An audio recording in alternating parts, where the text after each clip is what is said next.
odd or even floor. For odd floors, they stay at lobby level and use the bottom deck of the car. For even floors, they go up a floor and use the upper deck. 58 double elevators can service both towers. Then they doubled up again. The system uses 2 double elevators in every shaft. An express elevator goes halfway up to what's called the sky lobby. And then passengers change to a local elevator. Never more than 70 seconds to reach any floor. This ingenious solution meant the elevator core would be half the size. They hit the final months of 1995, year 5 of the 6-year schedule. Outside in Tower 1, Bob Pratt was still 2 floors ahead of John Dunsford in Tower 2, 72 against 70. He'd led the race from the start. They were finally on schedule. They thought the end was in sight when disaster struck.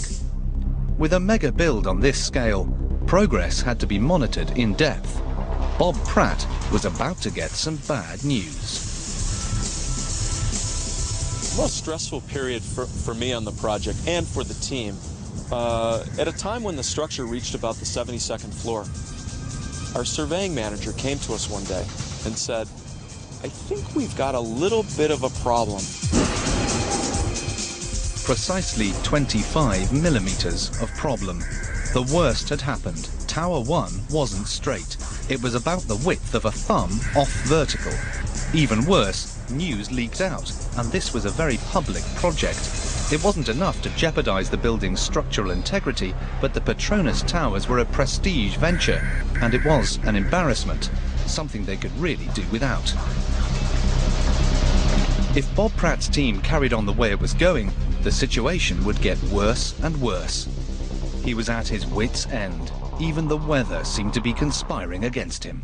The thing that I think really stuck you every afternoon, you'd be in the middle of having worked all morning, you'd get to late afternoon, and here would come the typical Malaysian Kuala Lumpur afternoon downpour.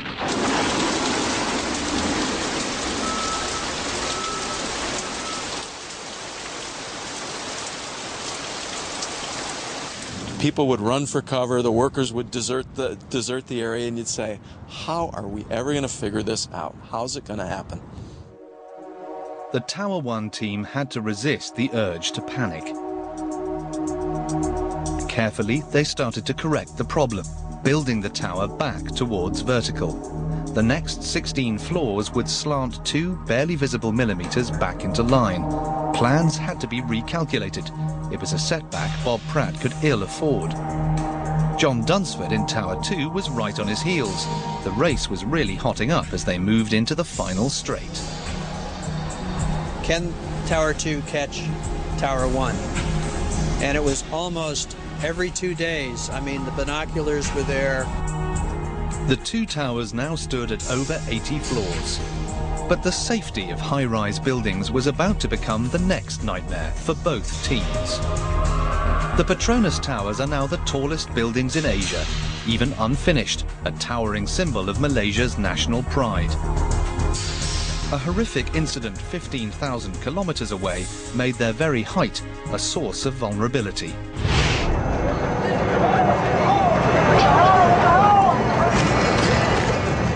Oklahoma, April 1995. Timothy McVeigh parked a van packed with explosives outside the concrete-built Murrah Federal Building. The deadly explosion put the world on high terrorist alert. It seemed all public buildings were now at risk from terrorism, especially ones as prestigious as the Petronas Towers. The Oklahoma attack sent the Petronas builders back to the drawing board. They needed to look urgently at provisions for the tower's safety. The first weak spot was right beneath the building, where a bomb could do most damage. Originally, there were 3 levels of parking beneath the towers. Now, people would park under the shopping complex.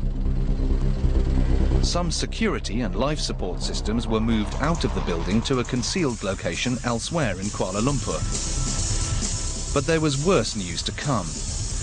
In Oklahoma, the total damage was far greater than expected from the homemade bomb.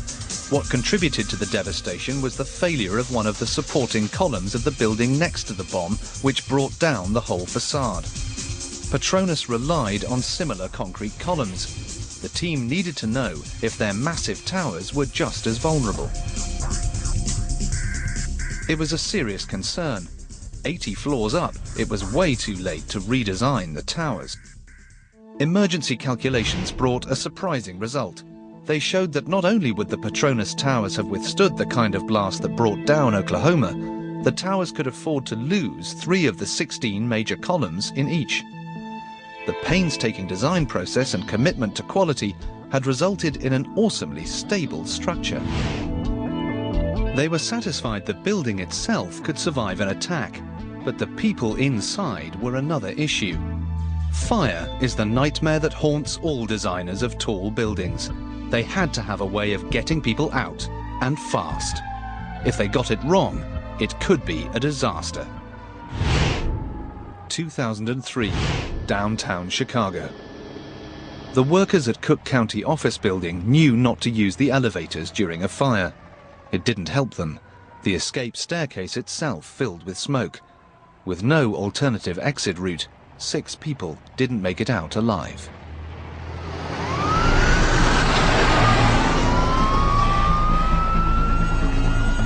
The Petronas team had to make sure a fire couldn't trap workers in the upper floors, where emergency ladders couldn't reach them. But they had 2 towers at their disposal. If they could make the 2 buildings function as one, then each could be the other's escape route.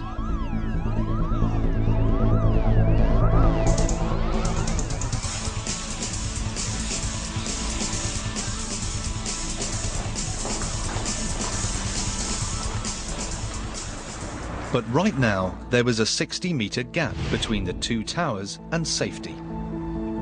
The answer was architect Pelly's most startling innovation of all. The sky bridge was the most brilliant part of the whole design. The bridge meant in an emergency, people from one tower could escape down the other. It halved the need for staircases. In the past, links like this had only ever been built near ground level. It was a daring leap of imagination. The sky bridge made the towers instantly recognizable across the globe. The finishing touch that created architect Cesar Pelly's gateway to the future. It was also a nightmare for the engineers. All tall buildings sway in the wind. If the towers stood independently, that wouldn't matter. But with a bridge fixed between them, their movement could cause catastrophic strains. The team needed the towers to sway as little as possible. It was up to Charlie Thornton. There are many high-rise buildings where literally, as you walk into the bathroom and you look in the toilet bowl, you will see the water sloshing around because the building is swinging. Tests in the wind tunnel showed Petronas was going to be one of the most stable tall buildings ever built. Using tons of concrete had caused huge weight headaches during design and construction, but that same weight significantly reduced sway. Even so, the towers would still move, and there was nothing more they could do about it. They came up with an ingenious solution.